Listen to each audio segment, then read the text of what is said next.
What were the deadliest guerrilla ambushes in the Civil War?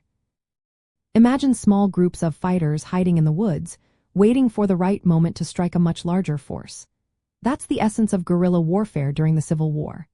These fighters, called bushwhackers or raiders, used surprise and terrain to their advantage. They targeted supply lines, railroads, and isolated units to cause chaos and weaken the enemy. The deadliest ambushes weren't just quick attacks, they were carefully planned operations that caused huge losses.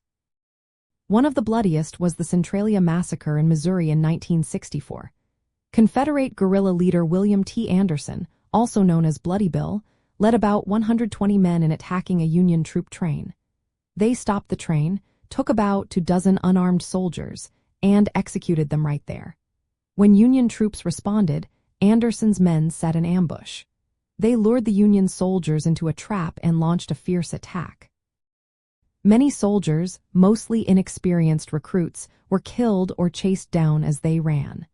In total, they killed 22 soldiers from the train and 125 in the fight. The brutality shocked everyone and made the Union tighten security on railroads and supply routes. Another major guerrilla raid was the Lawrence Massacre in Kansas in August of 1863. William Quantrill led around 400 Confederate guerrillas into the town of Lawrence. They killed nearly 200 men and boys, many of whom were unarmed civilians. They also burned much of the town. This attack was revenge for earlier Union actions and showed how guerrilla fighters could cause mass casualties among civilians and soldiers alike. The Baxter Springs Massacre in Kansas in October of the same year was also brutal. Quantrill's band ambushed a Union wagon train escort, killing almost 100 soldiers. This attack was known for its ferocity and high casualty rate among Union forces. These ambushes relied on surprise, quick movement on horseback, and using local terrain to set traps.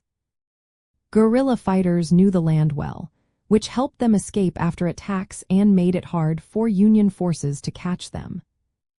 From a military strategy point of view, these ambushes showed how small, mobile groups could do serious damage to larger, more traditional armies. The Union forces, trained for set-piece battles, often struggled to adapt to these unpredictable, decentralized attacks.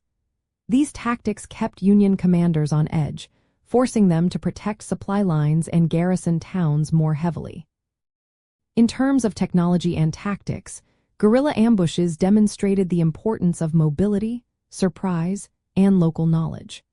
Small bands on horseback could strike quickly and vanish into the countryside, making it tough for regular armies to fight back effectively. These events left a lasting mark on how military leaders thought about irregular warfare and the need for better intelligence and rapid response. So, the Centralia Massacre, Lawrence Massacre, and Baxter Springs Massacre stand out as some of the deadliest guerrilla ambushes of the Civil War. They show how irregular tactics could cause enormous damage and influence military thinking long after the fighting stopped.